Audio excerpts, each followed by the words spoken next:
नमस्कार, आप देख रहे हैं आपका पसंदीदा डिबेट शो बात हरियाणा की। मैं आपके साथ सुदेश नैन मोर। हरियाणा यानी मारा हरियाणा, जो कभी खेलों और खेती किसानी के लिए दुनिया भर में अपनी अलग पहचान रखता था, आज गैंगस्टर, गैंग वॉर, रंगदारी और गन कल्चर की खबरों से सुर्खियों में रहता है। कभी झज्जर में दिन दहाड़े 30 गोलियां बरसाकर हत्या हो जाती है, तो कभी पंचकुला में क्लब के बाहर कारोबारी पर फायरिंग, गुरुग्राम में एनकाउंटर और सोशल मीडिया पर हत्या की जिम्मेदारी लेना अब आम सी बात है। ये आए दिन की बातें हो चुकी हैं। सवाल यह है कि क्या हरियाणा में अपराधियों के हौसले बुलंद हैं या फिर पुलिस का एक्शन उन्हें लगातार कमजोर भी कर रहा है। एसटीएफ का दावा है कि 3 साल में 941 गैंगस्टर गिरफ्तार किए गए, 22 वांछित अपराधियों को विदेशों से वापस लाया गया और 67 गैंगस्टर कल्चर को बढ़ावा देने वाले गानों को हटा दिया गया। लेकिन सवाल है कि जब पुलिस लगातार कार्रवाई कर रही है, तो हर दिन गैंग वॉर की घटनाएं सामने क्यों आ रही हैं? अपराधियों के नेटवर्क पूरी तरह खत्म क्यों नहीं हो पा रहे? आखिर कब साकार होगा अपराध मुक्त हरियाणा का सपना? हरियाणा में बढ़ते अपराध और पुलिस के एक्शन पर होगी आगे बात, लेकिन उससे पहले आपको दिखाते हैं स्पेशल रिपोर्ट।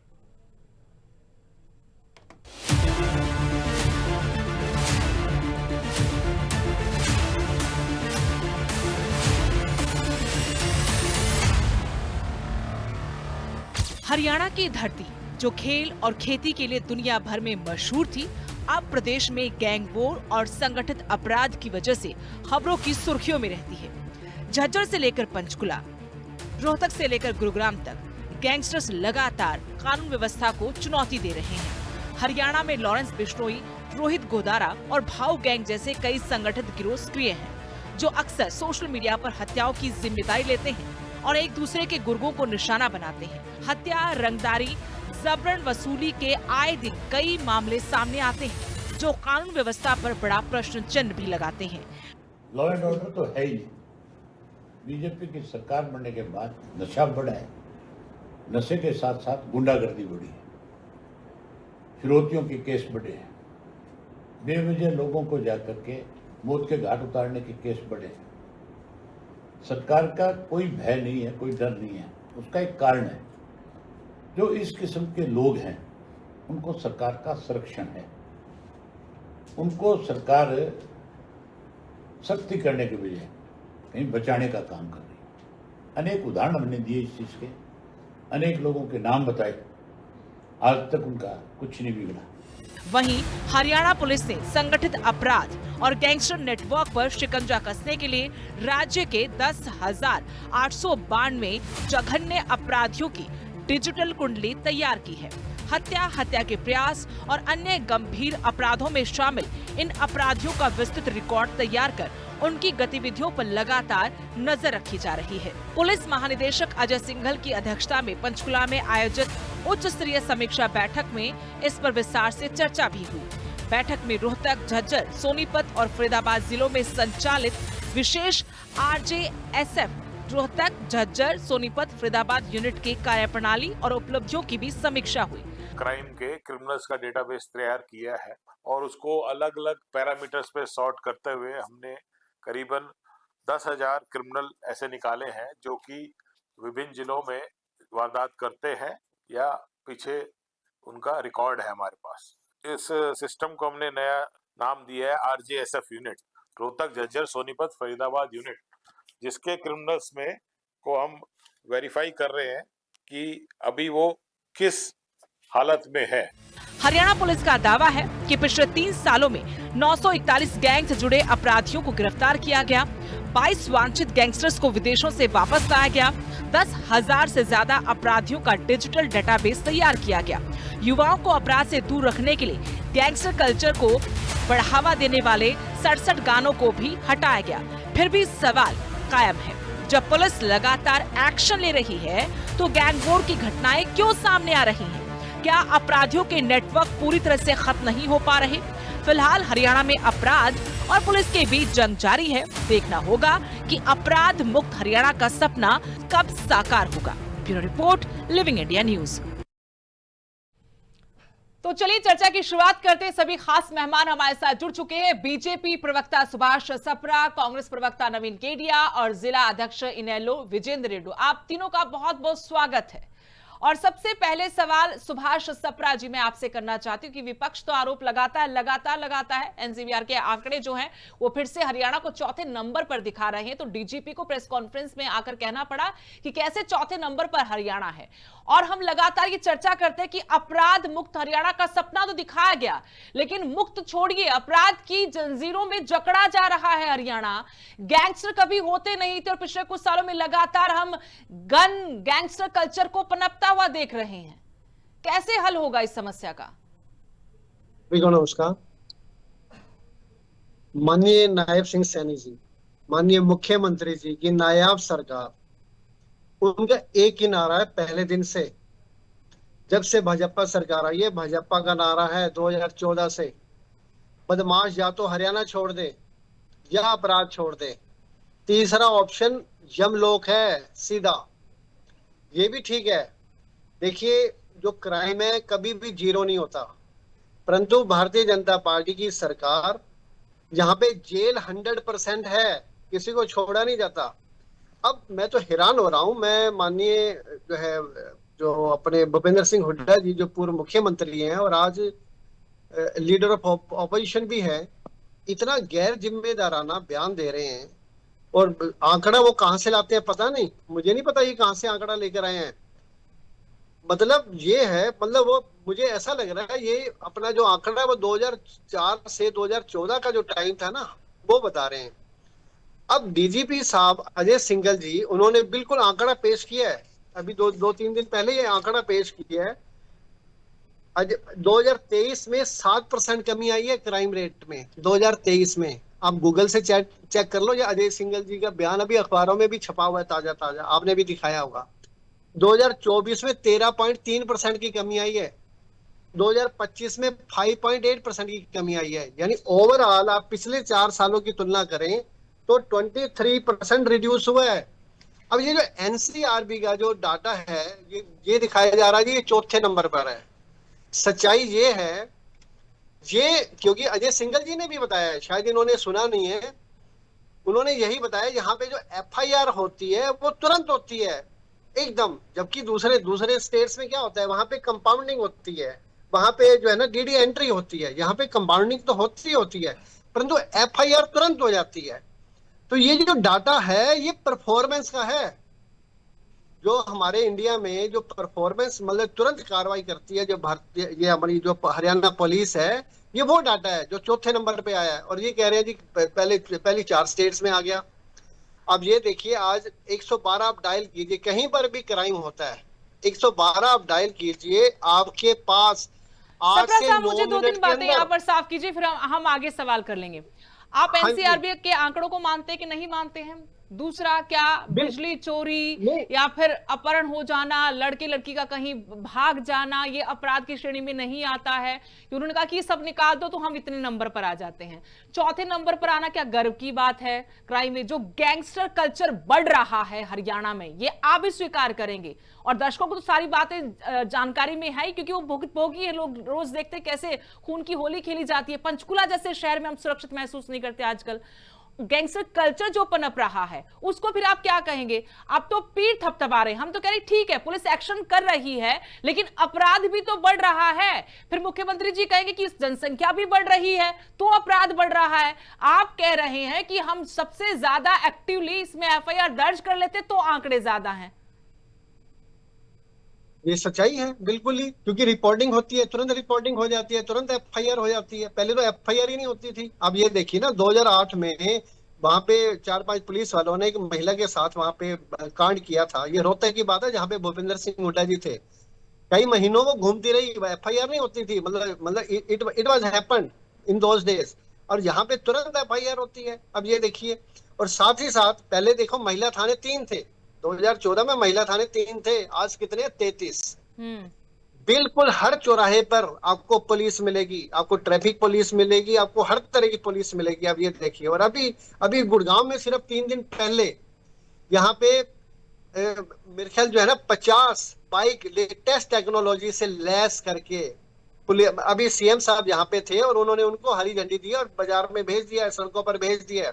पुलिस को चैन नहीं लिए लेने दिया जाता है यहाँ पर। लेकिन गैंगस्टर पर नहीं बिल्कुल बोल रहे यहाँ आप। पे चलिए मैं आती हूँ यहाँ आपके पास, नवीन केडिया जी को शामिल कर लेते हैं। नवीन केडिया जी, वो तो कह रहे कि भाई हम तो त्वरित कार्रवाई करते हैं, एफआईआर हो जाती है, बाकी राज्यों में ऐसा होता नहीं है।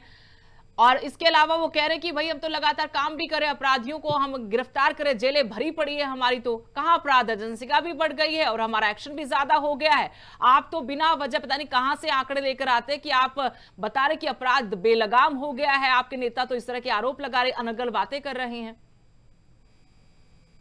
नमस्कार आपको और आपके चैनल पर उपस्थित मेरे साथियों को और आपके दर्शकों को कांग्रेस पार्टी की तरफ से मेरा नमस्कार।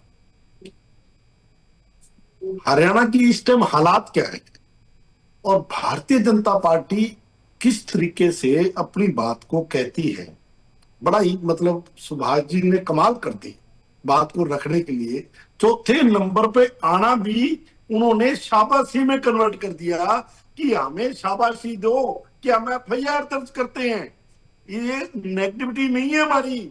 आज हालात महिलाओं की देखो क्या हालात है, आप हालात देखो कि भ्रष्टाचार चरम सीमा पर है, चरम सीमा पर। किसी मर्जी डिपार्टमेंट में चले जाओ, खुल्लम खुल्ला बोली लगती है काम की। इतने पैसे लगेंगे। मुद्दा क्या है सुभाष जी, अब आप बीच में मत बोलिएगा, आप मुझे बोलने दीजिएगा प्लीज। जब आपकी टाइम आवे आप बोल लेना, मैं आपको प्लीज बस सम्मानजनक कह रहा हूं आपको, मुझे बोलने दीजिए आप, क्योंकि आपने हरियाणा का नाश कर दिया।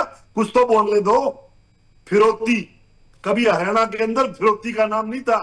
ये कह रहे थे फिरौती गैंग, आज सरियाम इतनी हिम्मत हो गई उन गुंडों की, वो जिम्मेवारी लेते हैं कि हाँ ये कत्ल हमने किया है, व्यापारियों को हमने धमकाया है, उसे फिरौती हमने मांगी है। पंचकुला वाले व्यापारी की बात सुन के देखो आप क्या कहते हैं, ओपनली कहते हैं गैंगस्टर, हाँ मैंने दी है धमकी, हाँ मेरा काम है ये। हरियाणा के अंदर यहाँ सिरसा में भी कई धमकियां आई, उन गैंगस्टरों ने बकायदा अपना विवरण दिया। हाँ जेलों में बैठे हुए, ये कहते हमने पकड़ पकड़ के जेलों में डाल दिए। जेलों में नहीं डाले, तुमने उनको सुरक्षाएं दे दी।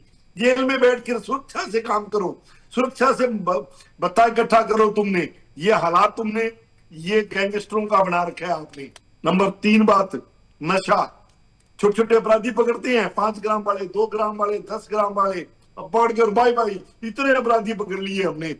आप देखो, जब एक अपराधी आप पकड़ते हो 5 ग्राम वाला, अगर आप चाहो पुलिस चाहे तो एक अपराधी से आप उसकी मां को भी पकड़ सकते हो, लास्ट वाली जो जहां से ये निकल के आता है चिट्टा, जहां से ये हेरोइन निकल के आती है, वहां तक भी आप पहुंच सकते हो। वो एक 5 ग्राम वाला 5 किलो में भी कन्वर्ट हो सकता है, लेकिन नहीं, क्योंकि वो तो माई बाप है, वो तो सरकार से जुड़े हुए लोग होंगे या प्रशासन से जुड़े हुए लोग होंगे। तो नीचे वाले पकड़ लिए और बाई बाई लूट ली, सारा हरियाणा का नाश हो गया। विशेष करके सरसा अम्बाला जो बॉर्डर एरिया है वो उसका बिल्कुल नाश हो गया। गांव में आप जाकर के देखिए, हर गांव में आपको 100-150 बच्चे नशे की चपेट में मिल जाएंगे, माएं रोती है, इनको कोई फर्क नहीं पड़ता। ठीक है, 1 मिनट दी मेरे को तो अपनी बात करने दो। आप पूरी कीजिए अपनी बात।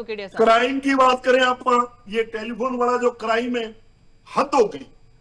लड़कियां मोबाइल के ऊपर आती हैं, बातें करती हैं और वो सामने वाले आदमी को प्रभावित करती हैं और उसके बाद उसकी फोटोएं खींचती हैं और खींच के और उसके बाद उसको ब्लैकमेल करती हैं, भी पैसे देते भी। इतना जबरदस्त काम चल रहा है, कोई रोक टोक नहीं, कोई इस क्राइम को रोक नहीं रहा। इतना बुरा हालात है इस हरियाणा के।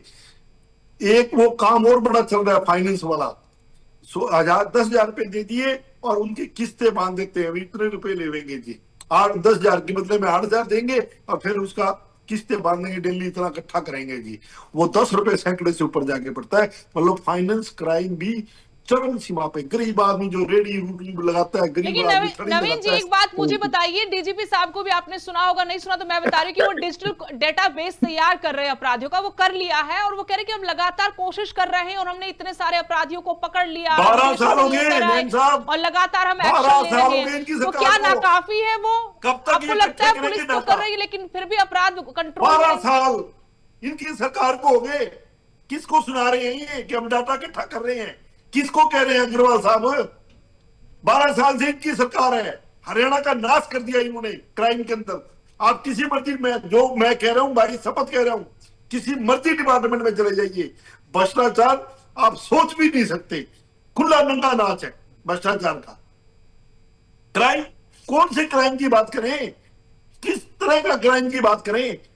पूरे हरियाणा का नाश कर दिया इन्होंने। और सपड़ा जी कहते हैं हमने चौथे नंबर पे इसलिए आ गए कि हम फटाफट एफआईआर दर्ज करते हैं। भूपेंद्र हुड्डा ने ये चौथा नंबर लिस्टें पे बनाने से काम नहीं परफॉर्मेंस चलेगा, है। गोली मारने से काम पहले, चलेगा। हाँ, ये जब तक चौथा आप इन नंबर की विरोधी वालों को, परफॉर्मेंस है ये चौथे जब तक नंबर आप पे नहीं इनको आए काउंटर नहीं करोगे क्राइम में। गुंडों का, तब तक मसला पता नहीं नहीं हो कहाँ से सकता। ये भूपेंद्र सिंह हुड्डा जी ये चलिए कहाँ से विजेंद्र जी को डाटा भी ला रहे शामिल हैं कर लेते बताइए। हैं चर्चा में। विजेंद्र जी आप बताइए, आपको क्या लगता है, क्या अपराधियों पर हरियाणा पुलिस प्रशासन जो डिजिटल स्ट्राइक कर रहा है वो काफी है, नाकाफी है? और जो अपराध के नए आंकड़े आए हुए चौथे नंबर पर हरियाणा है, अब सत्ता पक्ष की तरफ से और पुलिस प्रशासन की तरफ से तो डाटा दिखाया जा रहा है कि भाई अगर इतने बिजली के मामले निकाल दें, इतने हम अपहरण के मिसिंग के मामले निकाल दें तो हम 19वें नंबर पर आ जाएंगे, 13वें नंबर पर आ जाएंगे। ये अपराध में हम ऊपर इसलिए दिखाई दे रहे हैं इन आंकड़ों में क्योंकि हमारे यहाँ पर एक्शन लिया जाता है। कोई भी किसी तरह की शिकायत लेकर जाता है तो वहां पर सीधे एफआईआर होती है। पहले वाला सिस्टम हम लोगों ने बंद कर दिया है। आपको क्या लगता है, अपराधियों का गढ़ बन गया है या फिर अपराध मुक्त होने की दिशा में हरियाणा आगे बढ़ रहा है? सर्वप्रथम आपके चैनल से जुड़े हुए हर व्यक्ति को इनेलो की तरफ से राम राम, नमस्ते और जय।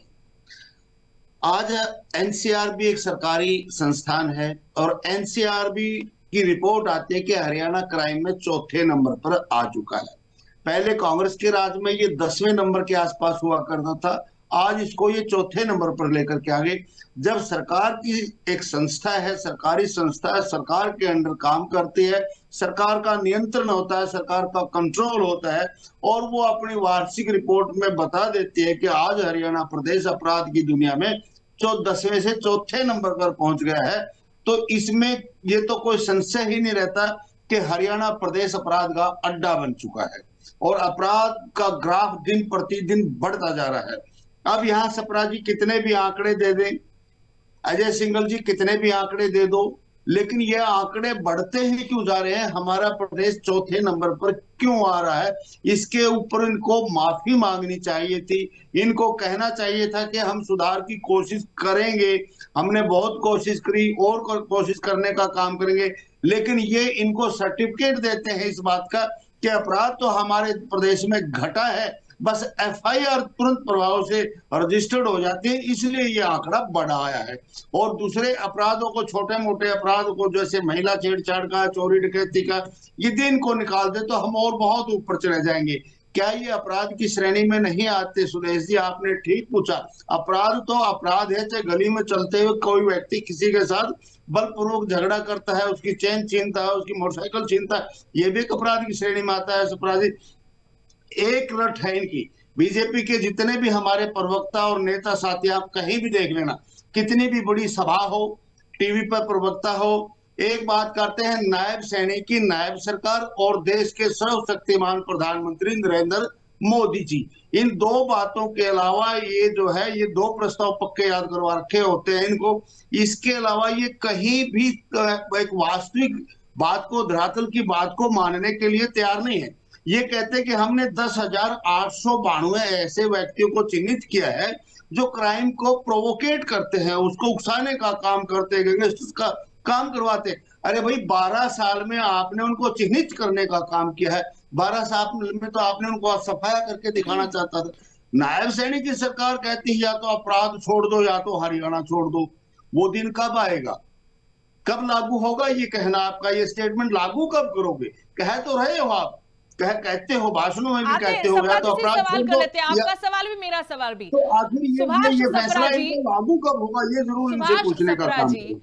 अब जो क्रिमिनल्स हैं उनकी कुंडली तो आप लोगों ने बना ली, लेकिन बताएं कि वो क्रिमिनल क्यों हैं, और वो क्रिमिनल हैं, वो क्राइम कर रहे हैं, तो फिर वो बाहर क्यों हैं? उनकी जगह समाज में क्यों है? सिर्फ कुंडली बनाना काम नहीं है सर। आप क्रिमिनल क्यों है, कहां है, क्या कर रहे हैं, और फिर वो करने के बाद बार बार क्यों कर रहे हैं? ये तो नाकामी हुई ना फिर पुलिस प्रशासन की, सरकार की। देखिए, इनेलो गुंडे पालती थी, गुंडा राज था वहां पर। कांग्रेस गुंडे छिपाती थी, जंगल राज था। बीजेपी इनको जेल भेजती है। कांग्रेस ने ये इनकाउंटर फर्क जितने था। किए ना कांग्रेस राज में, ये आप फर्क तो था सोच है। भी नहीं सकते। अब मैडम इनका एक बार बंद कर देना माइक। हाँ देखिए आप, अभी आपने सिर्फ अब आपको लगता है बीच में क्यों बोल रहे हैं? आप बोल रहे थे बीच में, तब क्या था? इनेलो के एक अर्जुन चौटाला जी क्या एमएलए हमारा हमारा किस अपना तरह से है? एसपी को धमका रहे थे, सुपरिटेंडेंट ऑफ पुलिस को धमका रहे थे। और एक आप सभी दुनिया जानती है, हरियाणा प्रदेश जानता है, पूरा देश जानता है, एक पहले एसपी और जिनकी मिसेज जज रही हो, उसने ये बोला, इनके एक बड़े अध्यक्ष बड़े नेता ने मुझे 39 जूते मारे फार्म हाउस पर। उसके बाद क्या हुआ मुझे नहीं पता। मतलब नहीं, it मैं was बता दूं, happening। माफी मांग ये ली, छोटी फिर बात आपको है। घसीट लेंगे नहीं, मारने नहीं, वाले नहीं, मामले में। मतलब ये छोटी बात नहीं कि एसपी कह रहा है। और अभी आपके सामने अब अर्जुन चौटाला जी के मतलब किस तरह की उनकी लैंग्वेज थी, तू तड़ाक, तू से कम तो मुख्यमंत्री को नहीं बोलते, विधानसभा में तू का शब्द कुछ यूज लोग करते हैं। कुछ लोग आपके मतलब यहाँ पर भी हैं सप्रा जी, लैंग्वेज है। और हर देखिए, राजनीतिक दल ये में ऐसे भारतीय- लोग हैं, कुछ लोग ये आपकी पार्टी में भारतीय भी हैं। जनता पार्टी कैबिनेट को मंत्री सिखाएंगे, अनिल विज अब की ये कितनी बताइए। वीडियो वायरल यहाँ होती पे हैं लेडी ऑफिसर के ठीक है, साथ, यहाँ पे उसको छोड़ दीजिए, क्राइम ब्यूरो कभी नहीं होता, उन बातों को क्राइम छोड़ ब्यूरो दीजिए। कभी वो नहीं जनता होता, सब देखती है कि परंतु इनेलो के नेता किसको गाली गलौज कर रहे हो, अभद्र भाषा का इस्तेमाल कर रहे हैं, कैबिनेट मंत्री क्या कह रहे हैं। हम सिर्फ आज मुद्दा उठा रहे हैं कि क्रिमिनल्स की कुंडली तो बना ली आपने, आप कह रहे कि हमने डाटाबेस तैयार किया, डिजिटली अब स्ट्राइक होगी।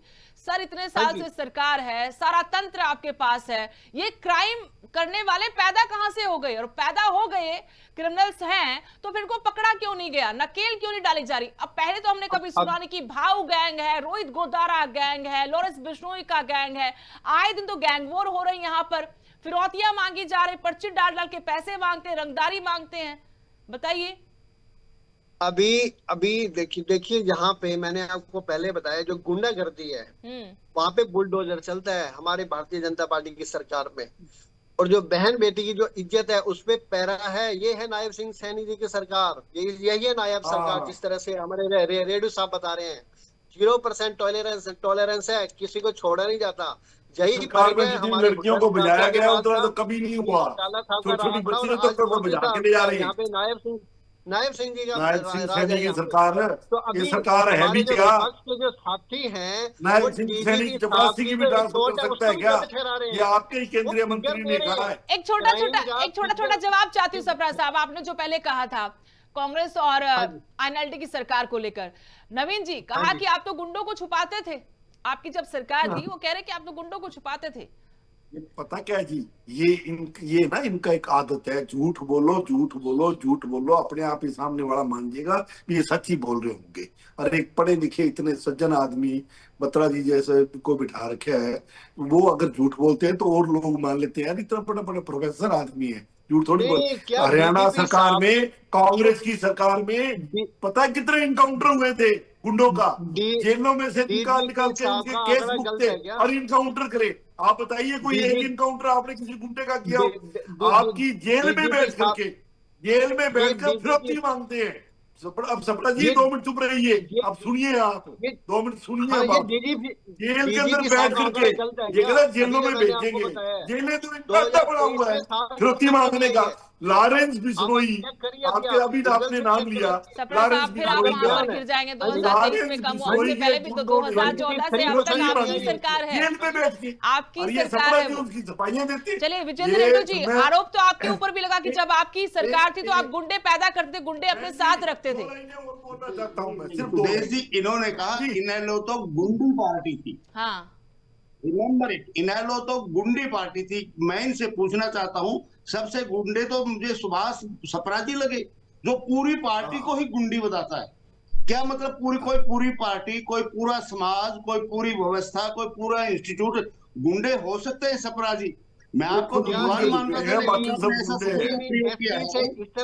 पूरी पार्टी को गुंडी बताया, आपने कहा पूरी पार्टी ही गुंडी थी। ये कहे मुझे 39 तो जूते अच्छा, मारे। तो मेरे को अब बोलने ये दो, बताइए, बोलने दो मेरे को, लेकिन बोलने सरपंच दो, साहब, आप प्लीज पता नहीं बोलने आप दो, लोगों की बोलने दो, याददाश्त बोलने दो। कम है कि क्या है, लेकिन जब आईएनएलडी की सरकार थी बीजेपी अभी साथ थी, ये हाँ, आप लोग बीजेपी भूल साथ जाते हैं, थी। बीजेपी साथ थी सर। तब इनको दिखाई नहीं कि 2014 से गुंडागर्दी पहले की पार्टी बातें है। भूल गए क्या?